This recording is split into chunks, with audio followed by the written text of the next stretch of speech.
Un gran saludo en el nombre del Señor Jesucristo, gracia y paz para cada uno de ustedes. Muy contentos nuevamente de que puedas escuchar otro tema a través de este canal de Somisud, a través de la Iglesia Bautista del Séptimo Día. Muy contentos de poder tocar temas que puedan alimentar nuestra alma. Al presentarlos también nosotros nos vamos alimentando porque el Señor a través de su palabra siempre tiene un mensaje maravilloso, tanto para ti como para mí.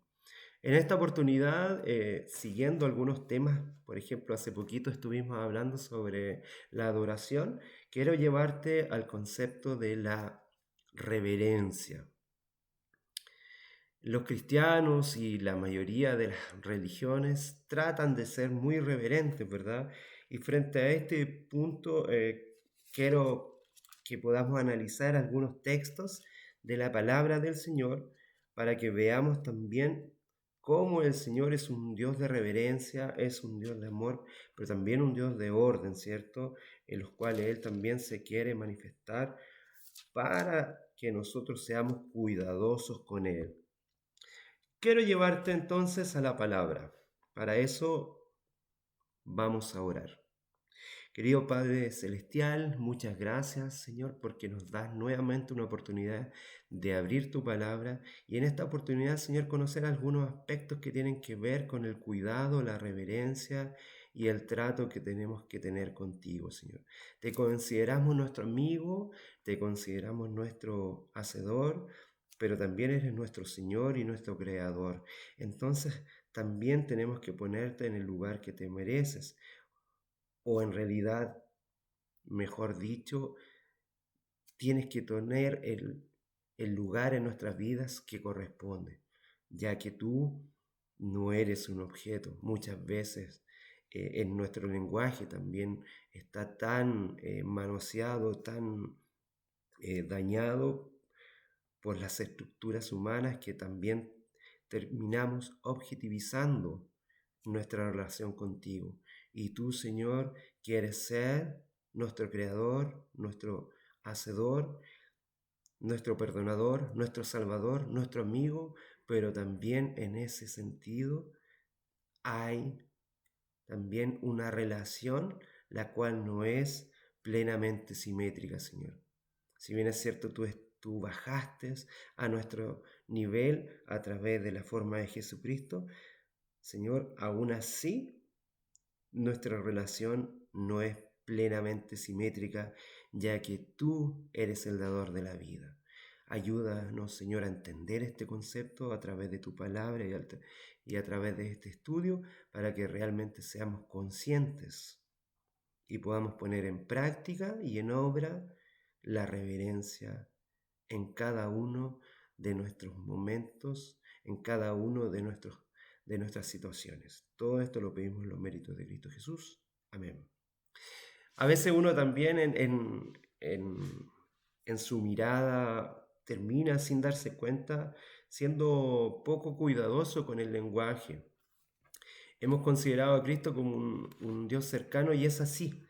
Y Dios es cercano, Dios es amor y Él quiere relacionarse con nosotros. Él quiere de esa manera acercarse siempre. Pero también nosotros en la Biblia encontramos que hay un cierto grado de reverencia. Pero esa reverencia no es solamente, yo no la quiero llevar al concepto de un lugar de adoración, una iglesia, sino que la reverencia que tú tienes que tener y que se tiene que manifestar en cada una de tu vida, en cada uno de los puntos, en cada situación que tú vivas, o sea, 24/7. Algunos que nos reunimos como IB7 los días sábados, quizás ponemos, como dice un pastor muy querido ahí, ponemos una cara de santidad, una cara de culto, porque estamos en una situación reverente, pero pasa ese momento, 1 hora, 2 horas, que estamos ahí y se nos va y volvemos a hacer lo mismo, nos sacamos el manto, nos sacamos el ropaje de santidad y volvemos a actuar de la misma manera. La reverencia yo te la quiero llevar a cada uno de los planos, a cada una de las dimensiones de tu vida, en cada situación en la que tú experimentes. Por eso es que quiero llevarte a Romanos 12, pero a mí me gusta siempre, quizás soy un poco reiterativo con algunos temas, es poner algunos contextos y explicarte algunas situaciones. Por ejemplo, frente al libro de Romanos, eh, la epístola de Pablo hacia los romanos, contacta un poquito de ellas. Pablo redactó esta epístola, la cual es la más extensa de todas las epístolas. Aún no se ha presentado todavía la situación de ir a visitar a los romanos, sino que él, por lo que dicen los primeros mensajes, pero él consideraba ir a España, Pablo, ¿cierto?, como un campo misionero, pero ve la oportunidad de realizar esta anhelada visita que él tenía en su corazón. En esa circunstancia, el apóstol pareció entender que su presencia allí iba a contribuir a superar algunas tensiones que se estaban presentando en la iglesia. Y eso está los primeros capítulos hasta el 10 tienen esa consideración: presentarse, saludar, ¿cierto? Decir que él que anhelaba visitarlos, y cambian sus planes misioneros como pueden cambiar los tuyos. Cada uno de estos pensamientos, a través de Somisud y de la Iglesia Bautista del Séptimo Día, van orientadas a una actividad misionera. Entonces, en este sentido, al cambiar esto, él pone el acento en la comunión fraternal, en el cuidado y en el peligro de las divisiones, en las rivalidades que habían entre los creyentes de distinta procedencia. Eh, Roma era la capital del mundo cosmopolita en ese momento, era la globalización de esa época, donde había muchas personas de distintas nacionalidades, de distintas culturas, de distintos credos. Entonces, aquellos que estaban asumiendo el cristianismo quedaban con muchos arraigos de su cultura, pero lo principal eran que ellos llevaran algunas tradiciones o ceremonias y rituales que podrían entorpecer el crecimiento del cristianismo. Y por otro lado, había otro grupo de personas que eran judaizantes, que estaban muy puestos en las actividades, en las ceremonias, y muy centrados en eso, más que en el crecimiento de la obra. Entonces ahí Pablo les llama al equilibrio. Entonces, esos son algunos de los contextos. Entonces, él habla a los líderes, ¿cierto?, de la iglesia, como una reverencia integral, que ésta esté presente en todo, no solamente en la casa del Señor, en la sinagoga, en el templo o en la casa donde ellos se podían reunir, en el lugar de reunión. Recuerden que en este tiempo aún el cristianismo era oculto, estaba centrado, escondido. Entonces, en los 3 primeros capítulos había mucha culpabilidad de todos. En el libro de Romanos, en el 4 capítulo, hace una mirada al padre de la fe, ¿cierto?, a Abraham. Luego, en el capítulo 5 habla sobre la justificación y el perdón. En Romanos 6 te muestra lo que es la santificación. En Romanos 7 mira lo que es la ley. Romanos 8 llama a los hijos de verdad. Romanos 9 habla sobre los derechos del cristiano. Romanos 10 y 11, Dios no desecha al pueblo judío.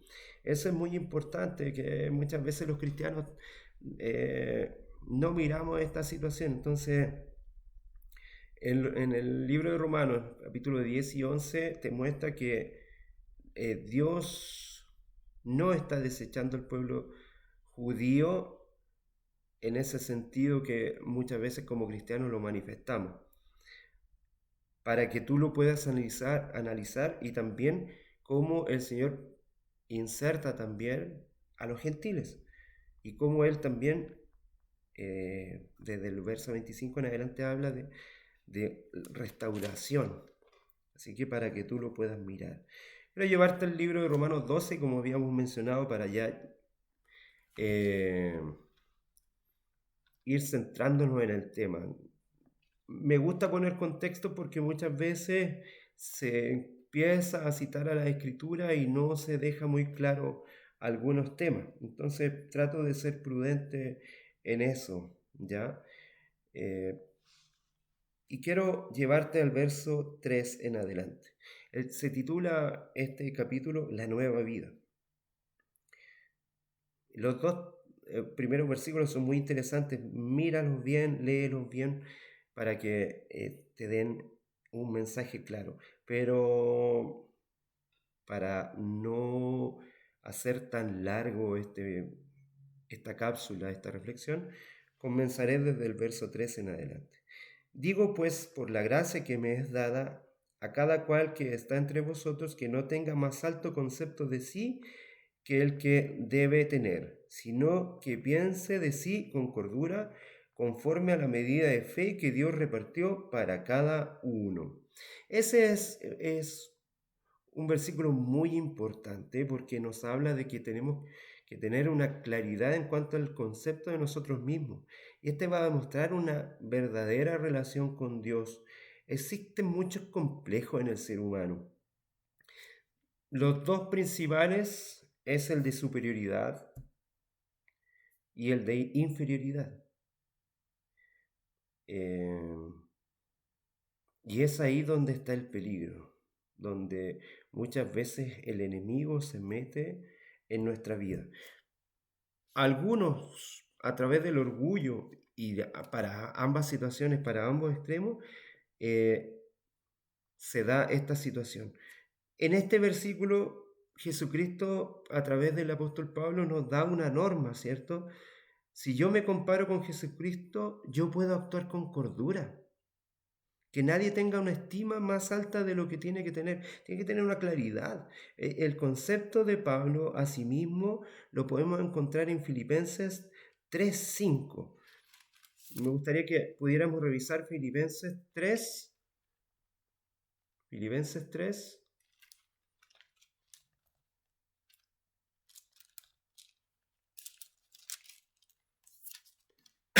verso, verso 5. Mira lo que dice la palabra del Señor. Circuncidado al octavo día del linaje de Israel, de la tribu de Benjamín, hebreo de hebreos, en cuanto a la ley fariseo. Él tenía muy claro quién era. Pablo era muy claro en quién él era. Un equilibrio entre, si tú lo miras desde esta perspectiva, podríamos decir, a lo mejor él se está presentando con superioridad. Pero no, él está contando lo que es él, solamente. Después de eso manifiesta en cuanto a celo, perseguidor de la iglesia, en cuanto a la justicia que se basa en la ley, irreprochable. Se va manifestando cómo él es y dentro de esa está presente a veces la superioridad. Si nosotros miramos esto como un texto aislado, podríamos decir que acá Pablo se presenta como alguien superior, pero si seguimos analizando, dice, por cuántas cosas eran para mí ganancia.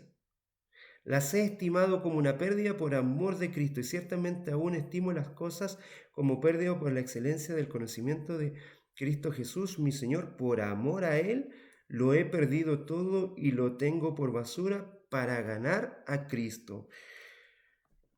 Deshacerse de nuestro yo, deshacerse del ego. El otro día lo mencionábamos a través de una parábola, ¿cierto? De la cizaña. Cómo teníamos que mirar y cómo sacar fuera al yo, ¿verdad? Entonces, Pablo tiene un concepto claro de sí mismo. En una primera instancia él se sentía superior, pero cuando conoce a Jesucristo, se siente inferior. Pero el Señor lo eleva, lo lleva a un lugar cuando él reconoce su culpabilidad, cuando él se empieza a deshacer de su ego, el Señor lo empieza a levantar hasta ponerlo en el lugar que corresponde, ¿cierto? Y le deja claro cómo debe vivir, ¿cierto? Cómo él debe manifestarse, cómo él debe cuidarse y lo pone en un equilibrio. Entonces, en Romanos 1:14 dice, a griegos y a no griegos, a sabios y a no sabios soy deudor. Vemos a un Pablo mirándolo primero como o presentándose a sí mismo con una mirada superior, si solamente leemos el texto aislado, ¿verdad? Y si leemos acá, a lo mejor también podríamos decir que él se presenta como inferior. A todos soy deudor, le debemos a todos los que no saben de Cristo, es verdad, a los griegos, a los no griegos, a los ucranianos, a los rusos, a los americanos, a los vecinos, a mis hermanos argentinos, peruanos, bolivianos, ecuatorianos, paraguayos, uruguayos, etcétera. Con todos ellos tengo una deuda. Y si cada uno de estos mensajes puede llegar a través del internet, puede llegar, podamos compartirlo también. A todos les debo el Evangelio, dice Pablo, a todos necesito llevarlo. Tengo esa deuda con el Señor, necesito presentar el Evangelio. Es para mí prioridad, es para mí una deuda con el Señor. Yo necesito manifestar cómo es y cuán grande es el amor del Señor. Primera de Timoteo me dice lo siguiente, Primera de Timoteo, capítulo 1, verso 15. Dice, palabra fiel y digna de ser recibida por todos. ¿Por quién? Por todos. Palabra fiel y digna de ser recibido por todos. Que Cristo Jesús vino al mundo para salvar a los pecadores, de los cuales yo soy el primero.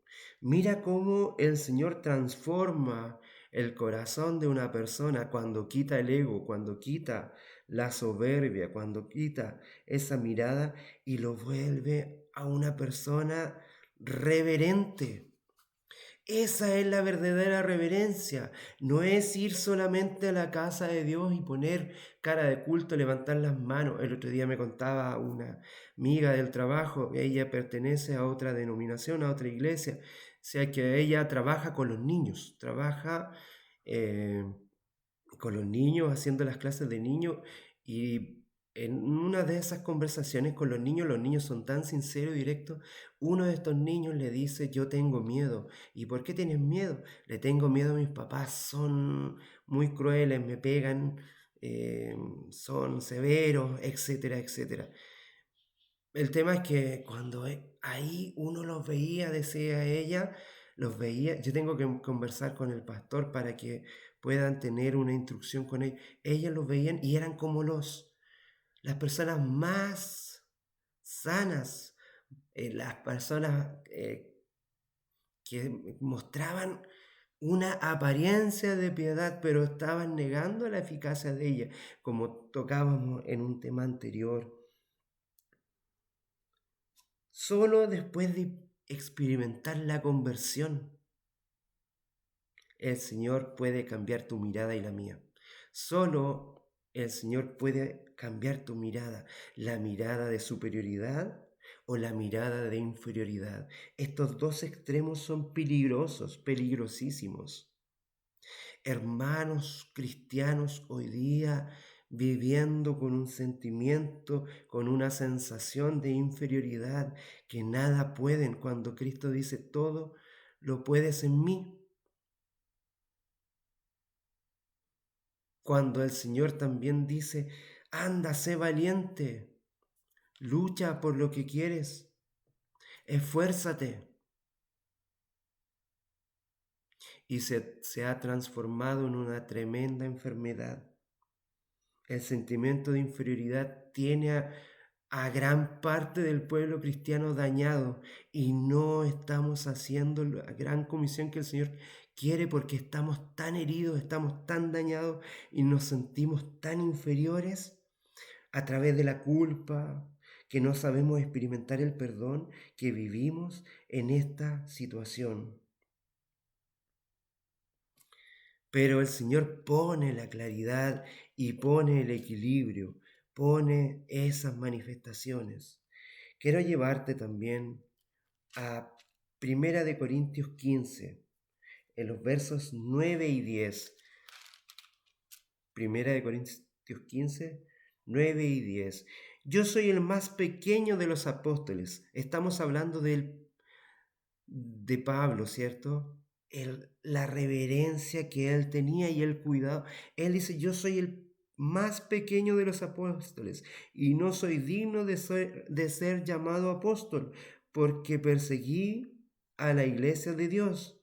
Pero por la misma gracia de Dios soy lo que soy y su gracia no ha sido en vano para conmigo. Antes he trabajado más que todos ellos, aunque no yo, sino la gracia de Dios que está conmigo. Miren la claridad de Pablo. Soy el más insignificante, no tuve la oportunidad de caminar con el Señor Jesucristo, no pude estar en su ministerio, no pude verlo.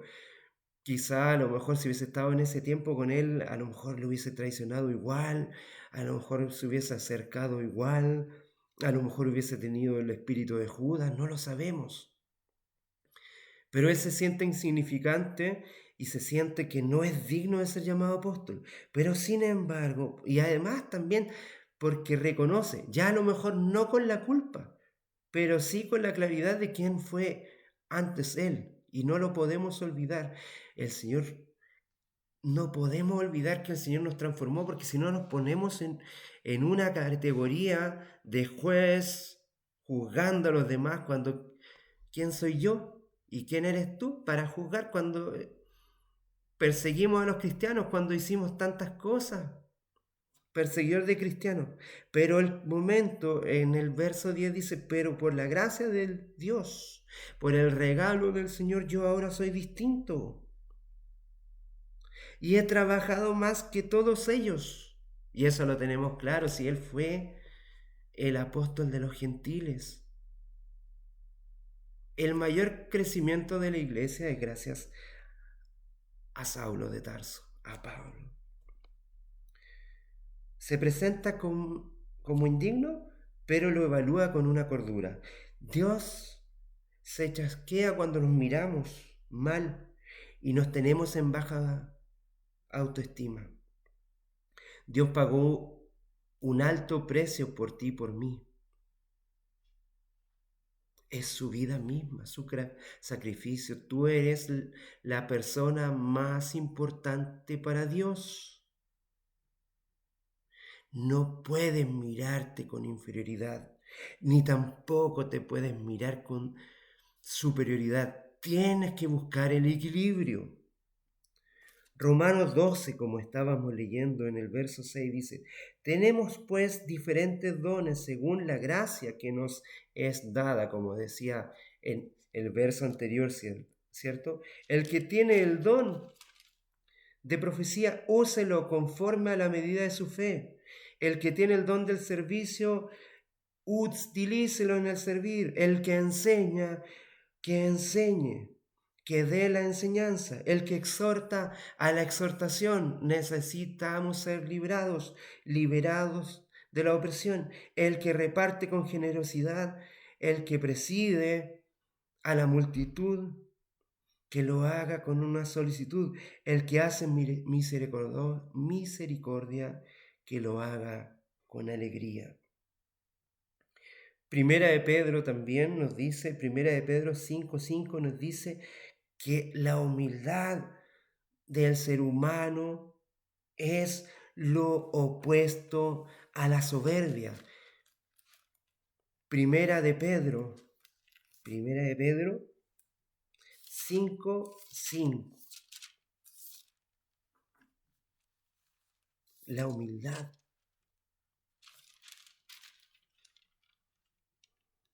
Primera de Pedro,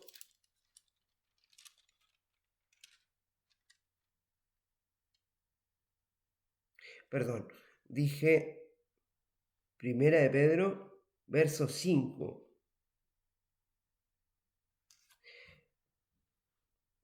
Sí, solamente Primera de Pedro llega hasta el capítulo 3. Me equivoqué al hacer una anotación. Dice, participantes de la naturaleza divina. Dice, por esto mismo, poned toda la diligencia en añadir a vuestra fe, añádele lo siguiente. Con la fe no te va a bastar, tienes que poner a ella virtud. Y a la virtud ponle conocimiento. Y al conocimiento, dominio propio. Y al dominio propio, ponle la paciencia. Y a la paciencia, piedad. Y a la piedad, el afecto fraternal. Y al afecto fraternal, pon amor. Si estas cosas abundan en nosotros, en ustedes, no nos dejará estar ociosos ni sin algún fruto en cuanto al conocimiento de nuestro Señor Jesucristo. La reverencia también te invita a que cada uno de nosotros pongamos no solamente la fe es una parte, pero la fe tiene que ir acompañada de virtud, la virtud del conocimiento, o sea, estudia la palabra, busca, revísala, mírala, analízala. Luego, después que pongas el conocimiento, tienes que poner un dominio propio. Lo que conociste, ponlo por obra. Cuidado con tus palabras, cuidado con tus acciones. Y a eso ponle también la paciencia. Espera en el Señor. A esa paciencia ponle amor y piedad. Ponle piedad, tienes que ser piadoso. Afecto fraternal, amar al hermano. Nosotros los cristianos nos tratamos a todos de hermanos. Llega a ser incluso hasta fuerte, molesto. Yo no me imagino a Cristo diciéndole hermanos a las personas. Llegó a ser algo tan litúrgico en nuestras denominaciones que se transformó en un rito, en una costumbre. Hermano acá, hermana. Hay personas que le llaman a su esposa, a su esposo, hermano Patricio, hermano Juan. No me imagino a Jesús diciendo eso. Hermano Pedro, ahora vaya a hacer tal cosa. Hermano Judas, usted esto. Hermano Jacobo, acompáñeme en tal cosa. Hermano Tomás, ¿por qué no tiene fe? No, no me imagino al Señor Jesucristo así. Hemos hecho de esta situación de la hermandad, del amor fraternal, una situación de costumbre, y no nos tratamos como realmente, con un amor verdadero, con un amor fraternal, con un afecto fraternal. Quiero leerte algunos dos versículos más para ir terminando este tema. Uno de ellos se encuentra en Filipenses, capítulo 2, del verso 5 al 8, dice: haya pues en vosotros este sentir que hubo también en Cristo Jesús. Él, siendo en forma de Dios, no estimó en ser igual a Dios como cosa que aferrarse, sino que se despojó a sí mismo, tomó la forma de siervo y se hizo semejante a los hombres. Más aún, hallándose en la condición de hombre, se humilló a sí mismo, haciéndose obediente hasta la muerte y muerte de cruz. Mira qué profundo. Mira que el Señor, a quien nosotros teníamos que darle toda la gloria, la honra, la adoración y la reverencia, fue tanto su amor, que Él en su amor, se entrega por completo a nosotros en un acto de amor y de reverencia. De amor y de reverencia. La reverencia no es solamente en los cultos, no es solamente un acto litúrgico. no es solamente un acto litúrgico. A mí en lo personal, como te decía, prefiero llamar a mi hermano por su nombre. Lo siento más fraterno, lo siento más cercano. Y a mí prefiero que me digan Cristian, porque siento que de esa manera nos respetamos más y nos mostramos más amor fraterno. Pero tomar un último versículo que se encuentra en Segunda de Corintios 8,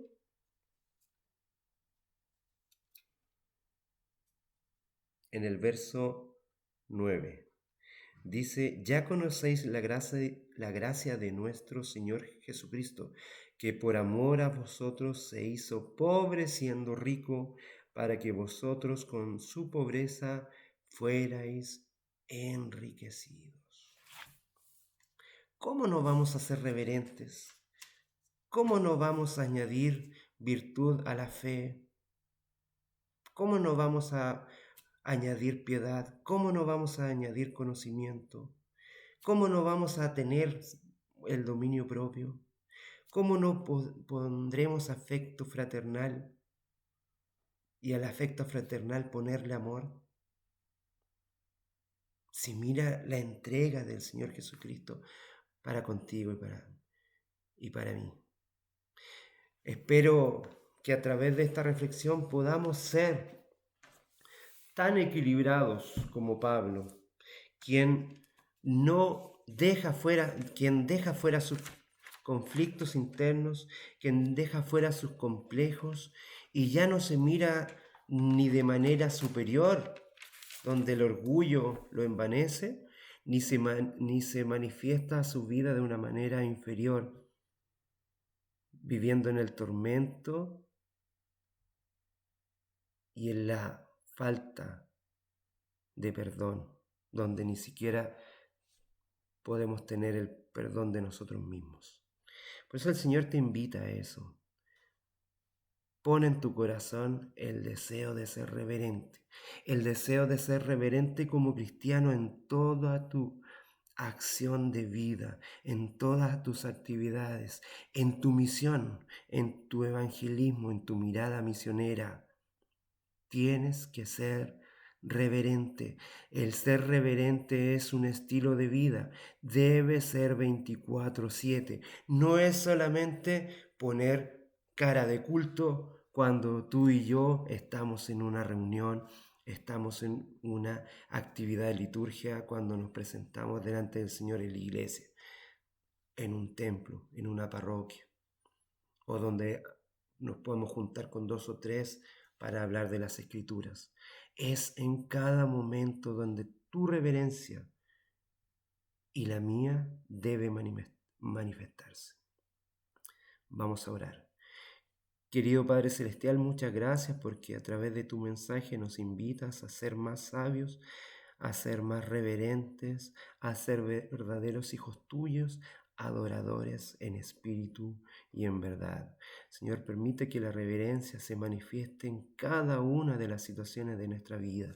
Quita aquellos complejos que tenemos, Señor, aquellas situaciones, la superioridad que nos llena de orgullo y nos aleja de ti y nos sentimos heridos por cualquier cosa. Quita también la inferioridad, Señor, para que seamos equilibrados, esa inferioridad que no nos permite desarrollarnos como cristianos y siempre nos mantiene en el mismo lugar. Señor, acompáñanos para que así sea a través de tu Espíritu Santo. Todo esto lo pedimos, Señor, por los méritos de Cristo Jesús. Amén.